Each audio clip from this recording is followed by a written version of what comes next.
Okay, well, welcome back to another Re-Education Experience podcast. I'm glad to be back. I feel like I'm finally in a rhythm again with this, and I'm getting back to this week-to-week thing. And if you look through the history, you sometimes have to wait for me because every couple of weeks there might be a pause on there. So I'm really grateful for the time everybody's been spending on the podcast. And a lot of the feedback recently on the show has been incredible because again, the guests that I've been able to bring on have been just amazing, and people I think just love to hear it. So keep bringing me that feedback. It gives me the drive to go out and do this again. Today I'm back with another rock star, like absolutely rock star guest. Her name is Chelsea Peitz, and you would know her if you're following anything around Instagram, social media, realtor stuff. Well, you're like, wow, this is amazing. Glad to have her on.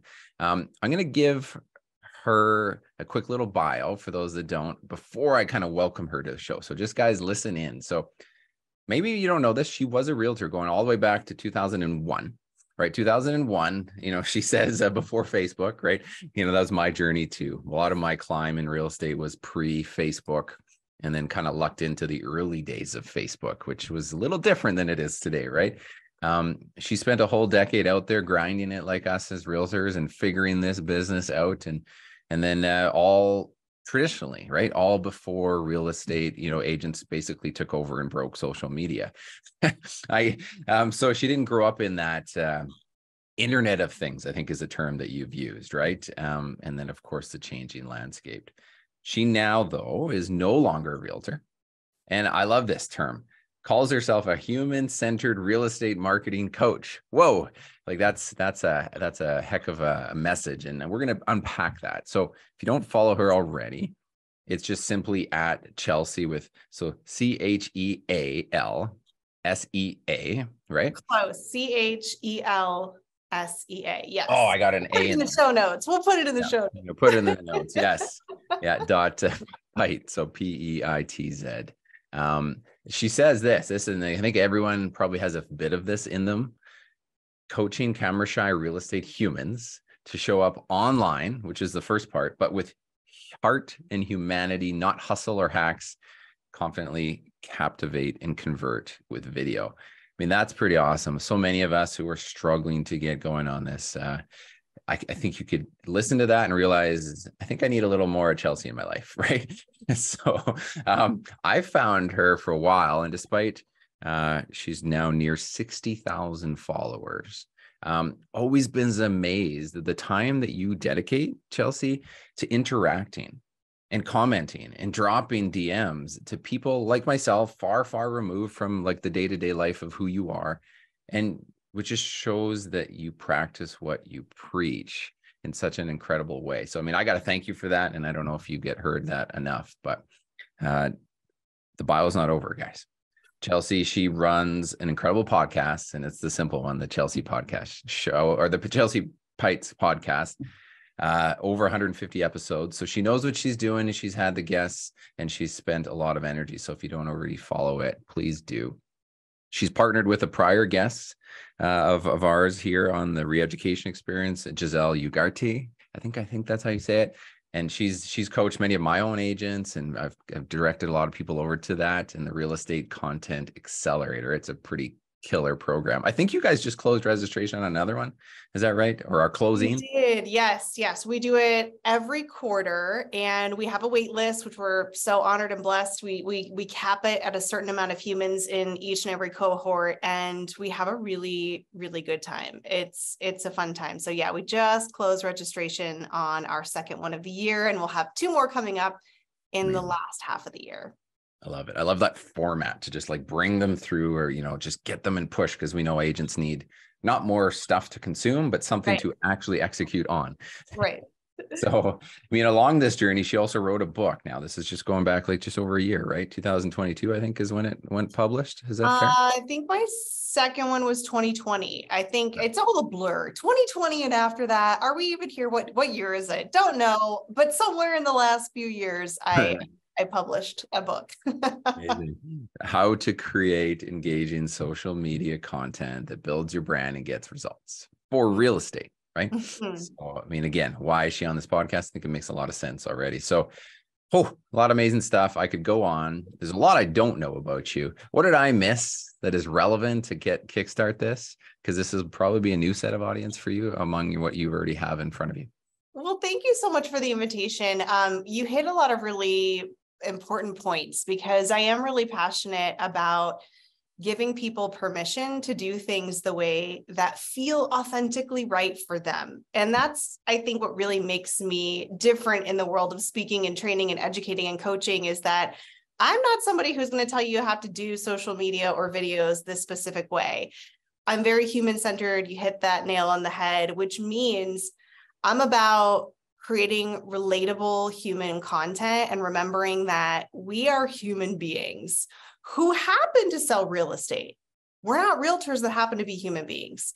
And so I have a lot of background in psychology and product psychology and neuroscience. And that's really sort of where I thought I was going to end up when I grew up one day. And I did not end up in that exact role that I pictured myself, but yet I did. It just was never in a way that I expected to be standing on a stage talking about brains and relationships and human connections and facial recognition and talking to our phone.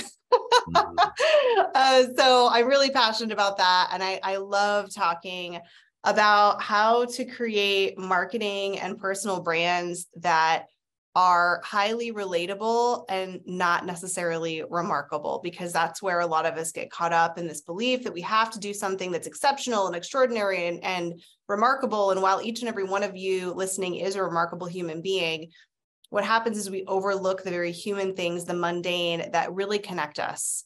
And how can we show up as the same person on the inside of the phone that people are consuming as we are on the outside of the phone, so that I can receive, like you just gave me the biggest compliment when somebody says, I feel like I already know you, or I feel like we've been connected for years, and that, or you're the same person that you are in your stories, that you are in real life. And that's a huge, huge compliment. And it's also one of the scariest, most vulnerable places for people to be, because we're like, how do we show up as ourselves on video? And so that's what I do a lot of work around is mindset and limiting beliefs.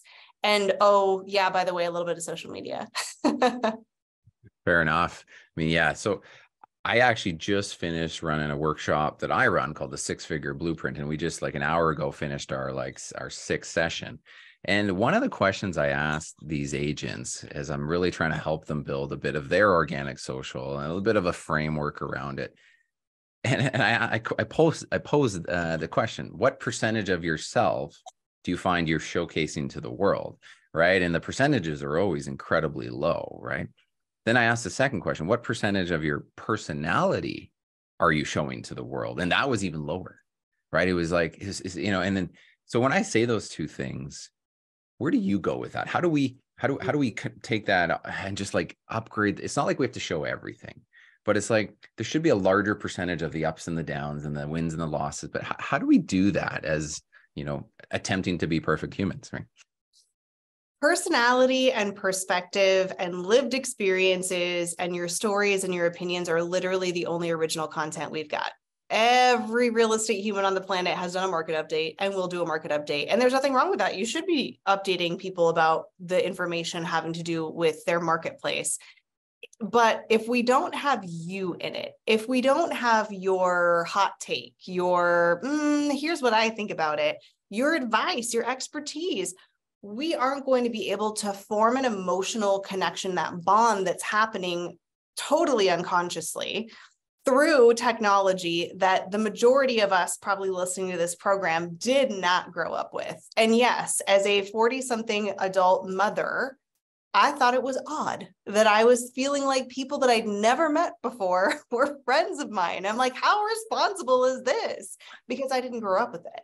And so there's a lot of mindset around, there's a difference between being online and there's a difference between being offline. And that's where we first struggle. That's why most people are frustrated. That's why when you ask that question and people are like, ooh, I don't know, 5%. I mean, I don't know what the numbers were, but let's just pretend 10%, 5%.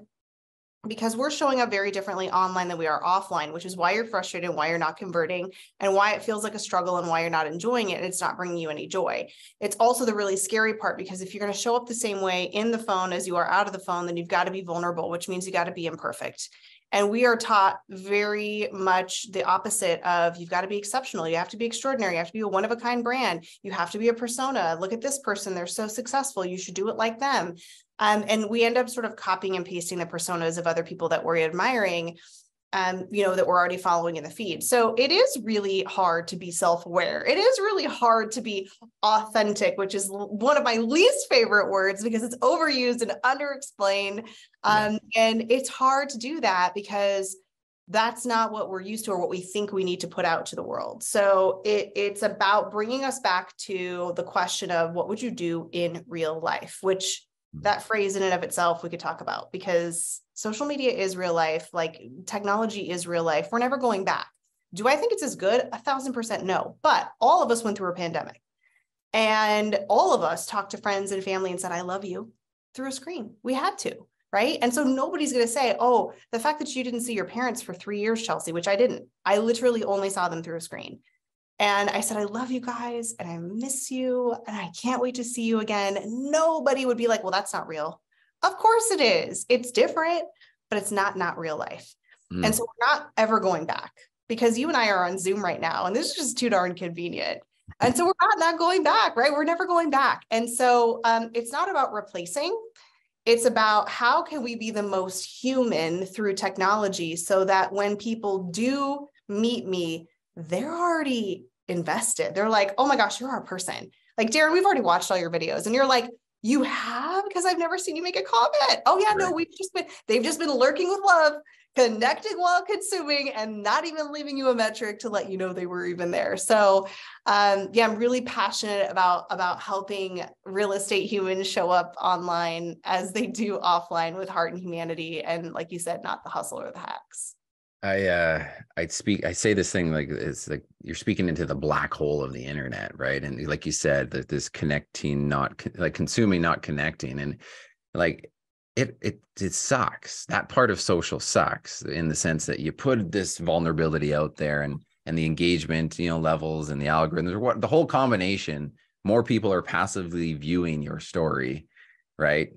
But learning about you than actually interacting you. Like if you're in person with somebody and you're sharing a great story, like that person is giving you a hug, but you do that on social and you get a few hearts and you get a few comments, but like most people will, like, how does an agent like get over that? Like it hurts, right? That's the hard thing. So we also live in a world of measurements and metrics, and for good or for bad. And it's not just on social media.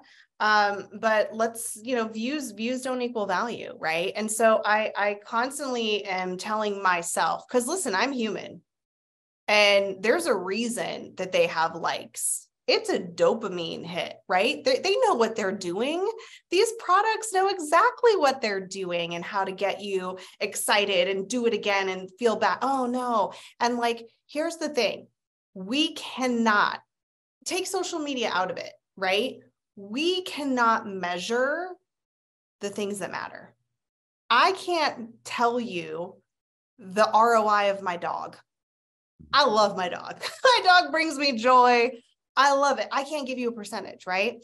I can't track the aha moment that a perfect stranger had 3 months ago when I posted about my health journey, and they maybe made a decision that I'll never know about. And they were like, oh my gosh, that meant something for me. I can't measure an aha moment.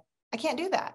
And so there's so many powerful things, in my opinion, the most powerful things that are connecting and are relatable and help people feel seen. You can't measure those. And so if we're only going to measure our quote value through a metric, is it meaningful to you? Is it meaningful to your business? Is it meaningful to your mental health? Because I'm all about everybody having great mental health and not having burnout and stress, because that is not what this is about. I love going to social media because I've curated the heck out of it. It's happy, wonderful people with good content that I absolutely love. And I've created real relationships, but I've proactively worked on that. So it's just like anything else in life. I could go to a conference tomorrow, and if I sit in the corner and I don't talk to anybody, I'm not walking away with any new connections. Mm-hmm. And also, when I meet someone new, I'm not going to throw my business cards in their face and be like, well, that's rude. They didn't even want to give me their business. You got to get to know them. You've got to talk to them. Do I share everything about me and only talk about myself? No. Do I talk about things that are human and personal? Yeah, maybe not private. So you can really go back to, what would you literally do at the conference? What are you going to do in real life? And that's going to answer the majority of your questions about what to do in a digital environment as well. Oh yeah. I mean, there's so many nuggets that you dropped. I'm just like jotting notes down as we go. And I'm a note taker. I like to transfer the knowledge onward. And plus my memory is fleeting, as you know, I'm in my 40s too. So you wrote something, authenticity is a metric. Mm-hmm. Right. You know, so it's like metrics don't matter, but again, the authenticity. So, I mean, that statement alone, how do we further unpack that a little bit? Yeah. So I tell people, I don't know if it's because I enjoy sort of like the shock value, but again, I feel like people come to me for permission. I know that I want permission, because maybe if something doesn't feel right, or I'm not ready yet. Just because you're not doing something right now doesn't mean you can't do it in 6 months from now or a year from now. Maybe you're just barely dipping your toe in the water of sharing a personal story. And maybe in a year, you're like, oh my gosh, I can't believe the conversations I've had. You get to change your mind. You get to try new things. Guess what? We evolve as humans every week, and you can do that too, right? So I'm not a big believer in having like rules, or like you have to post at this time, or you can only do X, Y, and Z. It's all about making it work for whatever is right for you in that moment.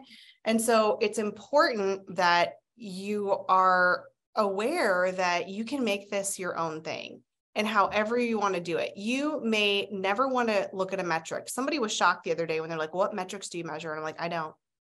I also don't weigh myself every day. I know myself. I am very self-aware. I know that if I look at my metrics all the time, I'm going to be like, I don't even want to post today, because you know what? Something's wrong. I'm coming up with horrible content, because at one point I was getting X amount of views, and the last 3, they are plummeting. And so this clearly is I should just not even do it. Right? Like, that's where I go. It may not be where you go. You may love a metric, and that's okay. So you got to know yourself first and foremost. And metrics are valuable. Absolutely, right? How are we going to measure if people are watching it? Well, you're going to look at watch time. How am I going to measure conversions? I'm not saying metrics don't matter. What I am saying is that you have the permission to make up your own metrics. And maybe your own metrics will be what you can control, because I can't control my number of comments. Can't do that. I can control, did I commit to posting twice a week in the feed? Did I get it? Yes or no? Great. Did I commit to starting 5 conversations in the direct messages? Did I get it? Yes or no? Great. Did I commit to maybe sharing an unpopular opinion?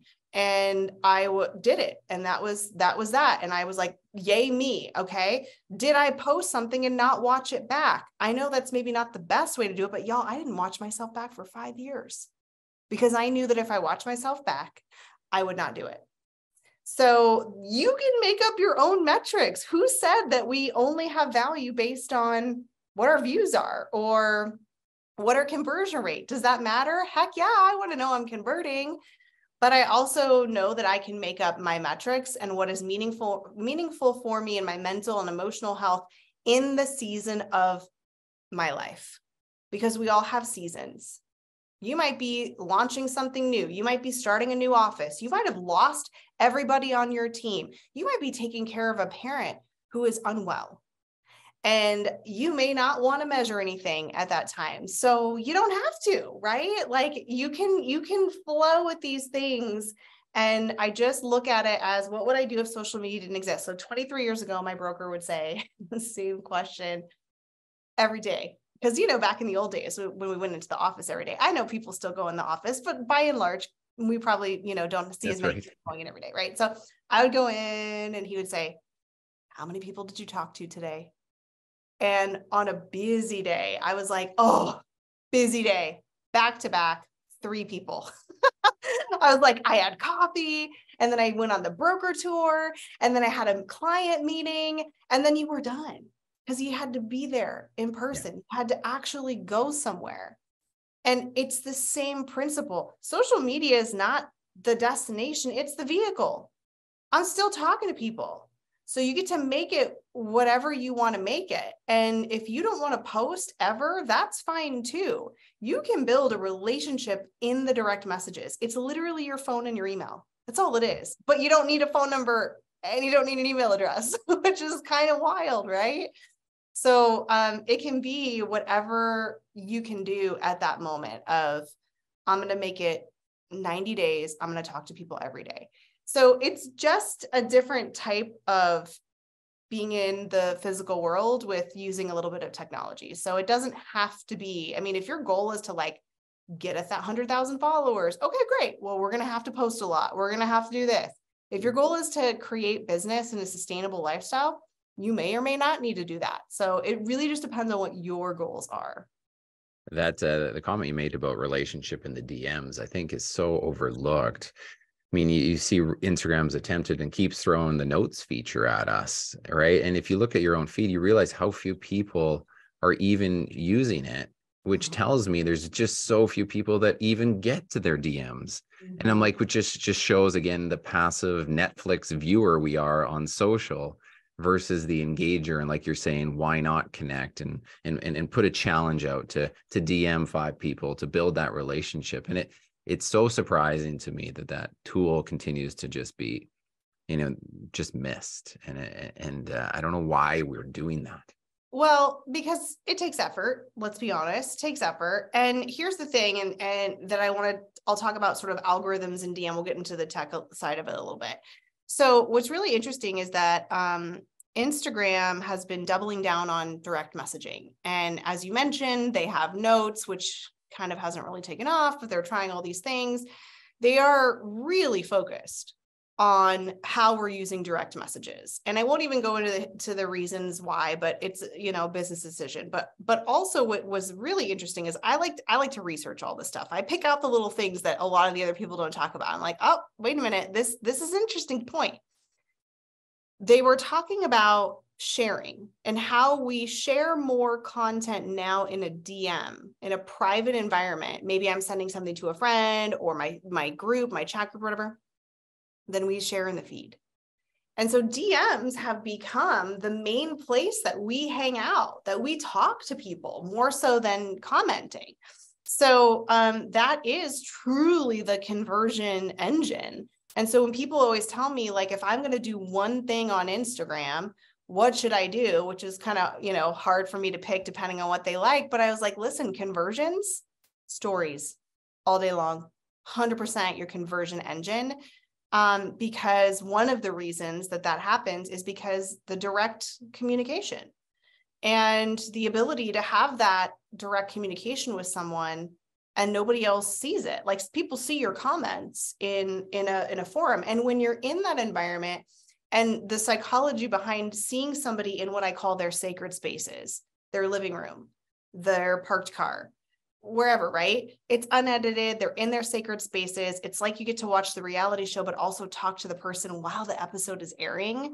And you can have these conversations. You're more likely to have a real conversation and be like, oh my gosh, thank you for saying that, because I was having like the hardest day today. What's the likelihood of you're going to post that you're having a really rough day in someone's comments? You're going to say something more like that in a private, like one-to-one message. So that's why the conversions happen there. And direct messages are very important to who sees your content in the future. So here's an added benefit, right? Yeah, it's a nice thing to do. It's a nice thing to talk to people. It's a great thing to, support their content. And when you are initiating direct messages to people, and this even happens with comments, you're training the algorithm to start serving your future content to those people more often, higher up in their feed and more often. So let's say it's your birthday, or I don't know, I'm just saying something in your direct message. You have a picture of you with a birthday cake. And so I, of course, say, well, happy birthday, right? The fact that I've messaged you that Now you're going to start seeing more of my content, but it's content that I didn't make for you. Like, meaning I sent you a happy birthday message. That was for Darren. Yeah. But when I make my post about authenticity being a metric, that's for the world. But it would be great if you saw it, right? So it's a solid strategy, especially if you're going through a season of life where you are just feeling uninspired, tapped out, burnt out. You can really build relationships and brand through direct messages. Your comments and conversations are the most important content. That seems to be forgotten when everybody's talking about content. Like, I start with, that's the most important content. Then we're going to talk about stuff you're going to post in the feed and videos you're going to make. Because a lot of people only house content in this box of like, it's a reel, it's a Canva, it's that. Your conversations are content. And a lot of times, even your comments or messaging that you have back and forth, obviously you would never want to share anything with someone's name, get their permission first and or anonymize it. But even those are great pieces of content, right? Like people saying, oh my gosh, thank you so much. That was so helpful. Or the way that you explain that. I've shared stuff like that. That's a great testimonial piece. So our conversations really are the most important content. And I always tell people, listen, less contenting, more commenting.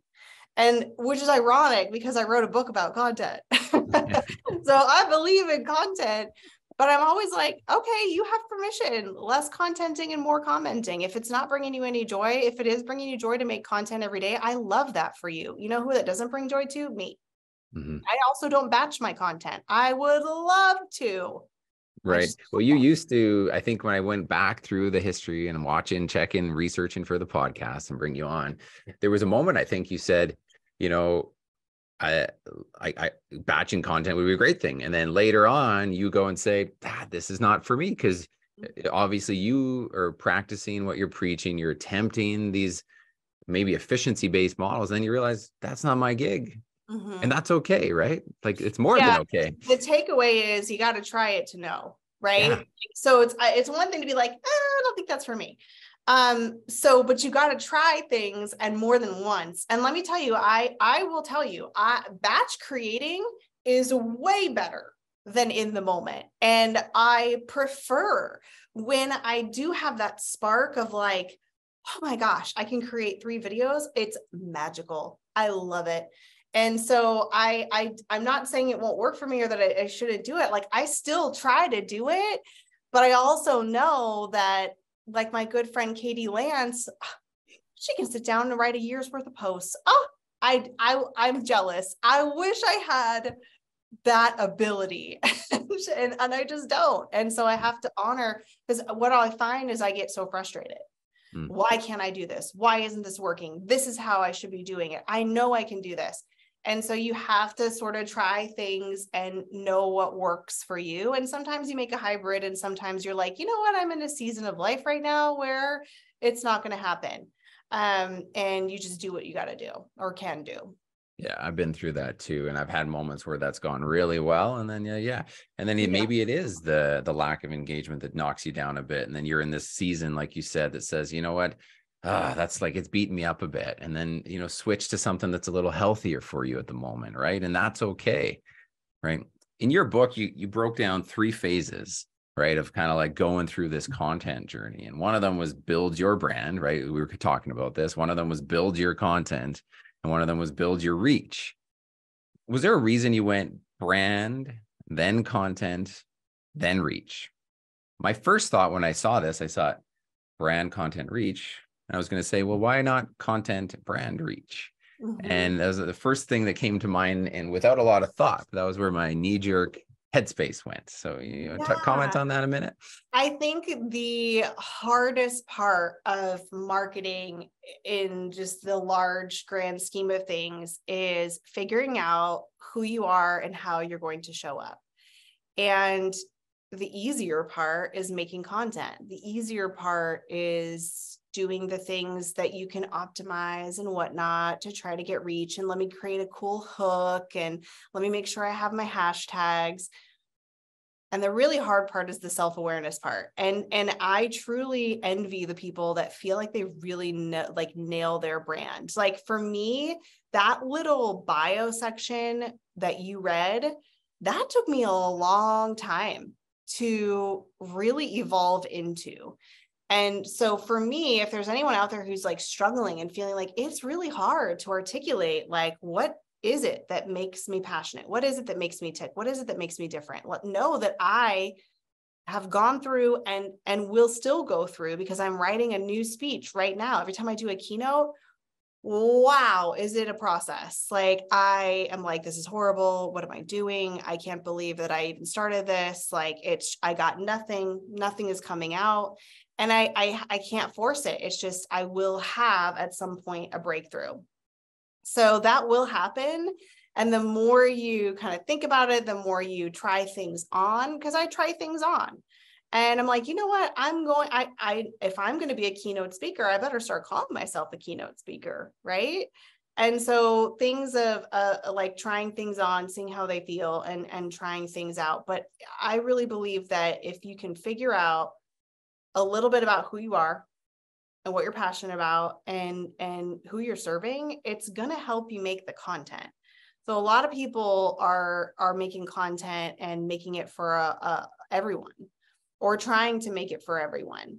When in reality, if you make, number one, the content that you'd want to see, which a lot of people don't talk about, and if you make content that is going to serve the person, like for me, I also work with people who have a vast career in making videos and aren't technically what they would call camera shy. Right. But I really, really want to focus on serving people that have a lot of limiting beliefs around showing up as themselves in a very aligned way, so that when they look at that recording and they're like, yeah, that's me, versus the, oh gosh, I know that's me, but it doesn't feel like me and it doesn't sound like me. And I don't like that feeling I get when I watch it. And I don't want to do this anymore because the common denominator is me. Right. So, so I really about figuring out who you are, what you want to do, how you want to do it, and knowing who you're serving or who you want to serve. And by the way, that changes too. That can change. You don't have to stay in one lane for the rest of your life, right? When I started out, I was all Snapchat. Then I was all educational content around Instagram. And now I'm talking about human-centered, relatable content. I have evolved. My content has evolved. And yes, I still talk about a lot of those things. And I love that I've given myself the permission to also change and evolve and find areas that I feel really passionate about. Instead of saying, well, no, I've only talked about Instagram and, hashtags and optimization. And so I can never talk about videos or limiting beliefs or, things that are holding you back and fear. So it's hard because we kind of sometimes get ourselves into a box and we feel afraid, like, well, people know me for this. So what if I start talking about something else? Yeah, well, some of those people aren't probably going to follow anymore or be interested, but there's going to be new people that are. Yeah. I mean, I love that you said that. It's because if you go through the journey to unpack who you are and like the real things that like authentically come out of your mouth easily with ease and like showing the true you, the content side starts to become the easy part. Most people think social media and they're like, oh my gosh, this is content. How do I come up with content? It's because they haven't figured out that step one. Do you have any tricks or like real estate, realtors, everybody's a buyer, everybody's a seller. I want it all. And I'll go from here to here to here. Like, geez, getting an agent to kind of like to suck in a little bit and like play into a space is very hard to do. Right. Cause we're like, we can get a paycheck anywhere. How does one go through that journey? Did you unpack that at all? I kind of look at it a little bit differently. Like I'll probably answer this differently than you're expecting. Sure. But I always come from a lens of why, right? And so why are we feeling like there is a struggle with content, or that social media is just content, like you said? And I think that the reason that a lot of us, and I say us because I struggle with this too, struggle with sharing content where we're the main character for a variety of reasons. One, we think what we do is boring. We live pretty average, boring life. Who are we to share our stories? I've never climbed Mount Everest, so nobody's going to care about my story about my kid and what happened yesterday. And we're just too close to our own stories, and we feel like we don't have stories that are again, the word is remarkable, and they don't have to be remarkable. They have to be relatable. And so one of my favorite quotes of all time is people come for the plot and they stay for the character. And that quote's by Felicity and Nora. And I love that quote because the challenge is often that we think we're a character not worth staying for. And we also think that our product is our character when we're actually the character, that we just happen to be also helping people. And we have co-stars, right? We have co-stars. The houses are our co-stars. The people that we're helping are our co-stars. And truly, it's the idea of, I don't want to be an egomaniac. I don't want to be bragging. I don't want it to all be about all me, me, me. And I bring it back to, what would you do in real life? And, people say, I don't want to put me in all the content. That feels ugh to me. Okay, but what's the most human way to communicate with someone? Eye to eye, face to face. And so the idea of being in your content, the idea of connecting with people and making eye contact virtually is not about ego or fame. It's about communicating in the most human way possible and trying to create a possibility for an emotional brain connection in it, in this next best way we can, right? So it's not about, or like another example, people are like, oh my gosh, Liz, I would love to do video, but listen, I've heard my voice on video. It is absolutely awful, right? It's cringe. Okay, I get that. Like, first of all, it's a scientific fact. The way you hear your voice, you're not alone. So there's that. Number two, what would you do in real life? Like Darren, if you and I were at Starbucks right now, or what do you guys have? Is it Tim Horton? Is that we what do you have guys Tim Hortons, but yes, we do. Yeah, has it not made it to your area yet? Come on. Yeah. So you know what? We'll go local. We're at a local cafe, right? In your neighborhood, we're supporting local. And we're having a conversation and I'm like, Darren, I don't know. I've heard like all of this stuff. It seems pretty volatile. Things are changing. They're going up. They're going down. I don't know. Do you think now is a good time for me to really think about selling my house? And instead of you answering with your perspective and, well, here's what I think, and here's what you should know. And this, how you're going to answer, because you are the expert. You start like furiously writing on a notepad. Right. And you like silently slide that paper across the table. And it says, Chelsea, here's the thing. I've heard my voice on a few podcasts. It's terrible. Didn't know that was happening. You sound totally normal. So how about you talk and I'll write? No, that would never happen. We would never happen. But when we get into digital, we think it's so different that we're like, oh, I can outsource it. I don't need to show up. I can automate it. I wish I could automate me going to my kiddos' baseball games, right? We can't do certain things online that we're just not doing offline, right? And so that's where the disconnect happens. And so that's the key is aligning that. What would you do in real life? Yeah. Because you're not going to cancel all your appointments this week, right? Because you're like, I don't like me on video. Okay, great. Well, you better cancel every appointment you have. Mm-hmm. Because they're going to see you. They're going to hear you. And so it's, people say, well, I'm not really into this whole social media thing. I'm a real private person. Okay. Let's talk about real life. You meet a client or somebody at a conference and they're like, hey, how are you? What do you do? And you're like, well, 33 homes sold last month. The median price is blah, blah, blah, blah. No, you're a human. You're going to be like, hey, nice to meet you. Yeah, no, I live here. I know the weather's been wild, right? Like you are going to have a human interaction. You don't need a script for everything. You don't need a script when you run into someone at the store and they're like, hey, how are you? And you're like, hold on, let me get my human script out and see how I respond to this.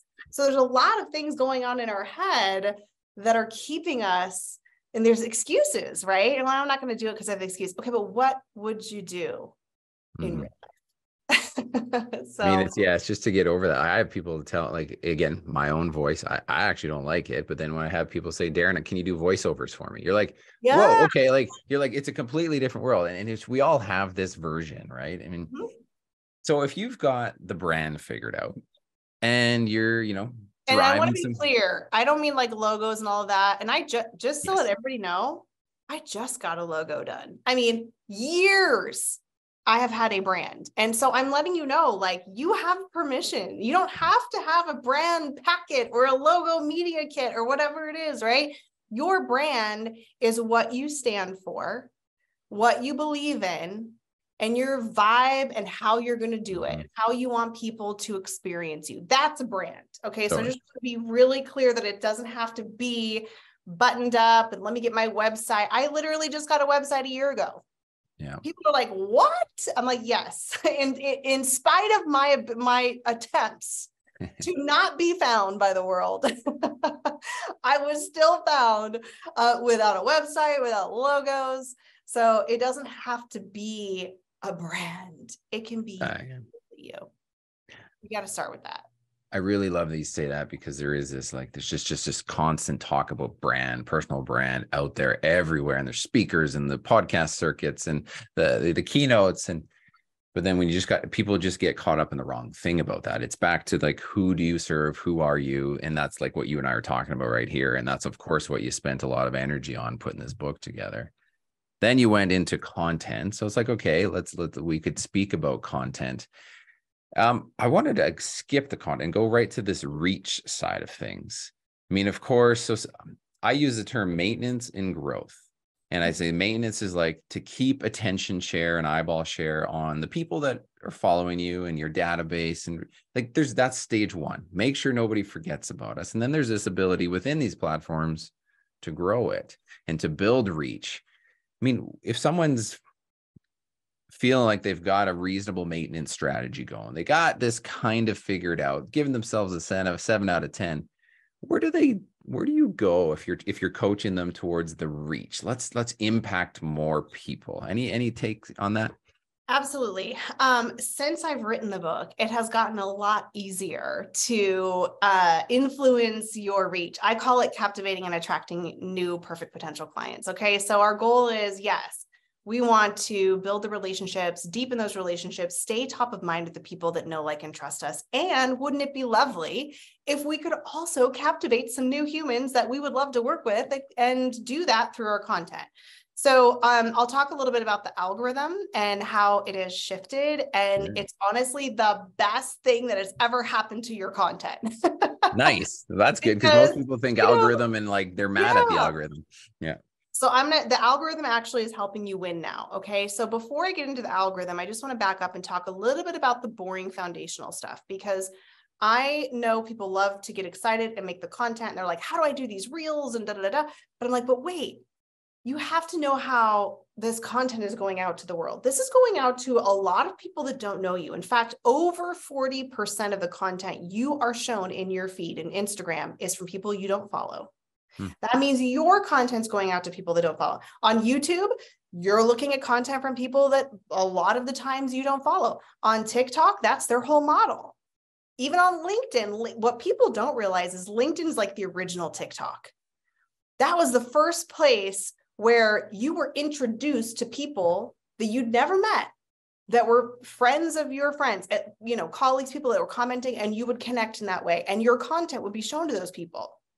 So we're in a recommendation environment, which means it doesn't matter what time of day you post. It doesn't matter what day you post. What matters is if you are making quality content that speaks to your ideal audience. Because now it has nothing to do with how many followers you have. It doesn't matter how often you post, because you used to have to post a lot. Like, people were posting multiple times a day because it was a chronological feed and they were serving you the most recent stuff. Now they're serving you stuff that you actually are interested in. They don't care if you posted it 6 minutes ago or 6 months ago. And this just happened to me, where somebody, a perfect stranger, found me from a post I made 3 months ago. That doesn't normally happen, or hadn't happened on Instagram. Like, you were lucky if you got 48 hours. I out of the agree. post, right? I'm And seeing just in that case too. you were wondering, it wasn't a reel. It was an old-fashioned photo post with a long form caption that this person found me from. Okay, so you don't have to only make video, but it's the recommendation algorithm is serving your content to people who are actively searching for that topic, people who are following other people like you, which again is an even better reason. People are like, oh, I don't want my competitors to be connected with me. Well, being connected to your competitors might actually help you now, because it's looking at, oh, if you like this account, you'll probably like this account. And so it's who you're interacting with and people that make content like those people. And certainly anytime you've typed in a search term, it's using that as, in content that you might be interested in. So if you stay the course, if you continue to consistently make content that speaks to your ideal audience, their common questions, the questions that they're not asking, but they should be because they don't even know to ask them, those are going to be served and sorted to the right people. Now, to your point earlier, we said we've changed how we consume. We talked about metrics. You're right. They made us consume like TV. That wasn't our fault. They just kept putting reels in front of us or TikToks. And we're like, oh, okay. Oh yeah. Oh, I like this. And oh my gosh, this algorithm knows exactly what I want. And so remember, these people don't know you yet. It's not like stories where people know you. They are not going to engage the same way. And so people are telling me, oh my gosh, my engagement is down. Is it? Or is it different? Is it silently I'm connecting with your face and consuming your content? And the fact that I watched your video 5 seconds longer than any other video I watched that day, and then all of a sudden the algorithm took notice and said, wait a minute, you watched this video a little bit longer. Maybe you want to see more of this person. And then all of a sudden, for free, not because I paid for an ad, not because I retargeted, for free, it is going to send more of my content to that person until one day that person goes to my profile and hits the follow button. And the thing that you need to also be thinking about before content is when they get to your profile. Okay, so number one, they're not engaging with strangers yet. It's a longer life cycle, but they're engaging silently. Yeah. They're consuming and connecting. You've got to make sure that when they get to your profile, it's like your one shot, right? Take the time to do it one time. Have you optimized your bio? Do you tell me what you do? I just audited someone yesterday and they didn't even tell me they were in real estate. I'm like, okay, well, we got to tell people what you do. Where do you do it? How can you help me? Do you have a specialty? And do you have content where I can see and verify who you are? I can scan and see that, oh, okay, face. Oh, wow. And look at these topics. Wow, they have 30 videos on moving to wherever. Okay, they probably know what they're talking about. That's so right. It does take a moment to make sure that you have that optimized, because once we get this stranger to your profile, we need them to click the follow button so that you can build the like, the know, the trust. And so a lot of people get excited about the content. And I'm like, but wait. We need to back up and make sure that you have optimized your profile. Do you have a profile picture? Is it of your face? Can I even see it? Is it your company logo? Because that's not going to help me create a human connection right away. Are you using keywords or hashtags that you want to be found for? Because the good news is about the recommendation algorithm, they're not looking at just hashtags. They're looking at the whole thing. They're looking at what is in your video. They're listening to what you're saying. They're reading the closed captions. They're looking at your hashtags. They're also looking at your consistent behavior over time, which is why my content attracts real estate and mortgage humans, because I've been talking to them for years. I don't get dentists. I don't get hairstylists. I get real estate humans, which is awesome because it knows goal achieved, right? Yeah. Yeah. Going deeper into profile, I wanted to ask you, so again, looking at yours and kind of pulling some stuff together, I noticed, and again, I don't actually know the answer to this. We go here and I'm on your thing now and I see highlights, right? I see health, mom jokes, podcasts, speaking, IG updates, family, and watch. So many people don't play into this space. They kind of like forget that's there. I went through this and I went and created some. And then I can tell you, I have not updated those for a long time. I have not put new content. Can you give me what you know about the power of that beyond just like, okay, now I get who you are. Like, I know what Chelsea's all about now, but like, are people consuming that? Are they clicking it? Are they viewing it? Or is this just more for just like, a pretty little image? Good question. So I look at your profile, excuse me, on any social platform, LinkedIn, Instagram, that's your website on that platform. And every platform is now Google. So I can search for anything, whether I'm in YouTube or LinkedIn or TikTok, and it's going to help me find something related to what I'm looking for. So I call it a website because we all sort of understand what a website is. It's this place that lives on the interwebs and people type in words and Google reads the internet or whatever search engine you use. And it's like, hey, these websites match what you've looked at. Now that's obviously an oversimplification, but you get the basics, right? 100%. So the same thing happens when people come to your website. And honestly, the last place I'm going to go personally is your website, because I know what to expect on your website. It's going to be curated. It's going to be everything you want me to, hear. That's all the marketing speak and all of that. When I go to your socials, I want to stalk till I drop. And I don't want to go to your website because I'm lazy and I'm watching TV while I'm on there. And I want to click through your stories and maybe I want to look at the titles on your reels and maybe I'm going to go through and I'm going to look at your highlights, because highlights are the web pages on your website. And if they don't go to my website, I want them to be able to deep dive and have content and context about who I am, what I do, and how I can help them. You could have testimonials on there. You could have tips. You could have, just human interest stuff. And also, not only are they web pages on your website, they are places for you to have your greatest hits. Because after a while, you're going to create a lot of content, especially stories. And if people ask me about something over and over again, which the funny thing is, they asked me about shows to watch on TV. I guess, I don't know why that did. So I finally was like, oh my gosh, okay, I will make a highlight so that y'all have a place to go. And it's just there and lives there. So it serves multiple purposes. But I think the main idea that I think of is these are web pages on your website. And they may never go to your actual website, or they may go after a while and they have already felt like they have fulfilled their stock. And they're like, okay, I've lurked, I've stalked, I've looked at people we're connecting and who they're following, and I've looked at their stories and oh my gosh. And now I'm going to go to the website and maybe now I'll fill out the form. So I think of them as actual functional things that people can deep dive a little bit more, especially if they never had a website. And there are many people like me who are in business for many years and don't have a website. Okay, it's expensive. I paid a lot of money for a website, and this can function as your website. So it could also be for somebody who's like, I just don't have a website yet, or maybe I'm new to the industry. This can function as your website. And so it's definitely, that's my perspective of how I look at the profiles on different socials. So what's your current rhythm? We're coming up on the hour here already. I mean, what's the current rhythm that you are kind of like performing, right? And not going mentally crazy around? Yeah. So I talk to people every day. I spend the most amount of time in my DMs. I spend the most amount of time creating content and stories. Why?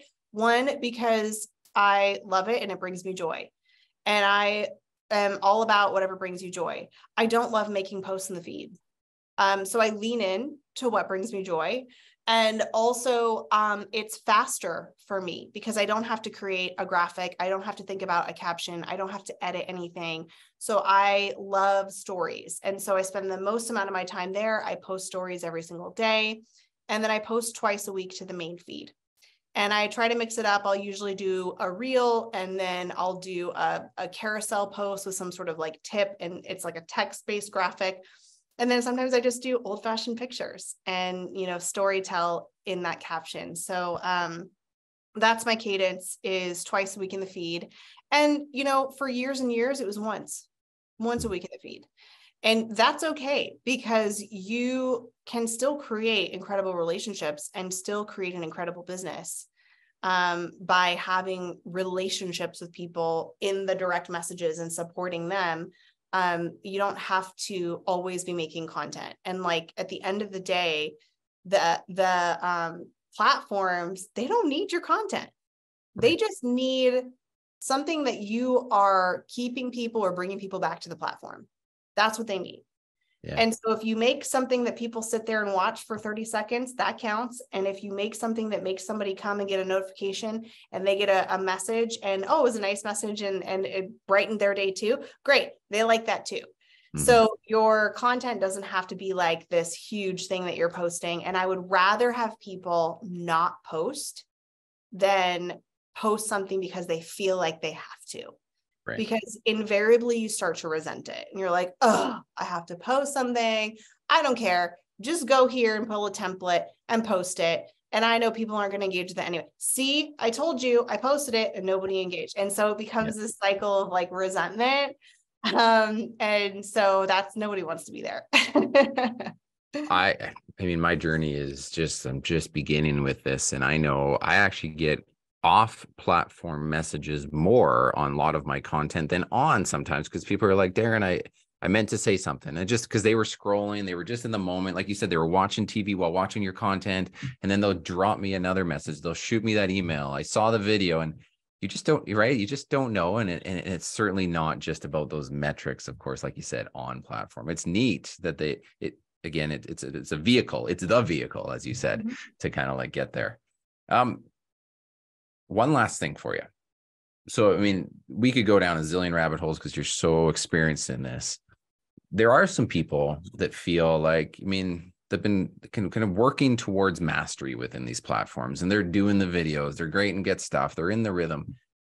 If somebody feels like at their level 9 or 10, and how do they push to that like 10 plus? Like, is there like that expert set of techniques that you've found where people are like, I'm pretty good on this, but I'm trying to wring it out a little more, where you would supercharge it? Anything come to mind with that right now with present, what are we, May 2023 opportunities?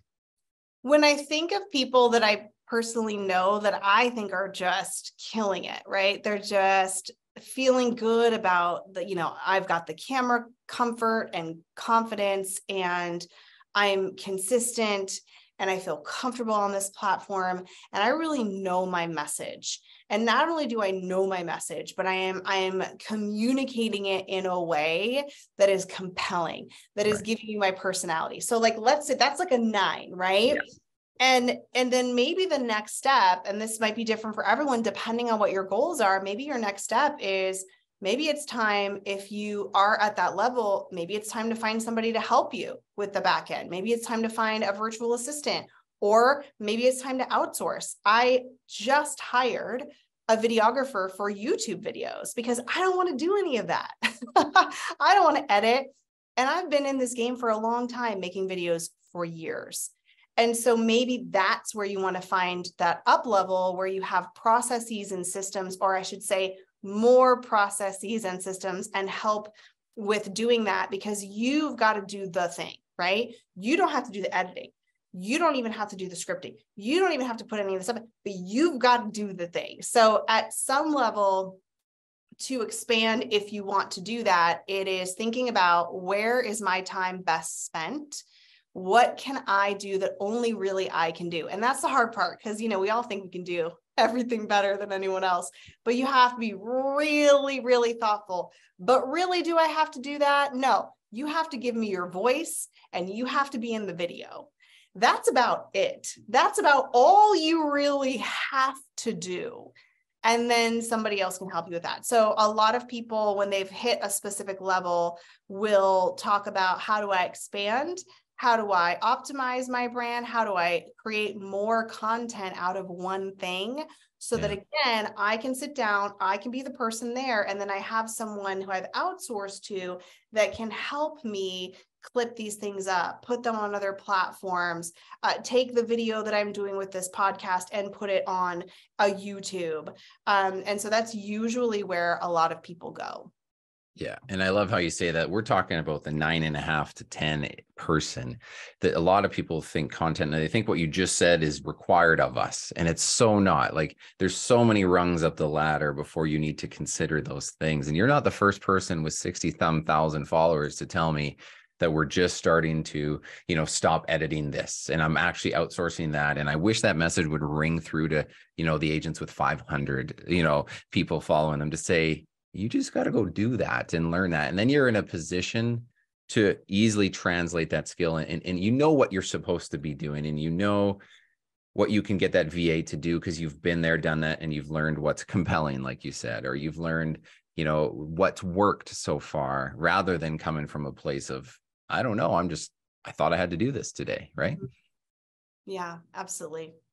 Well, Chelsea, we have been a full hour already Oh, that on went this. by so fast. I know. It's been awesome getting to know you more, and again, having you here, because I know you've got a very busy schedule, and I really look forward to getting to learn more and following your journey, and just continuing to watch your incredible rise and the people that you're supporting.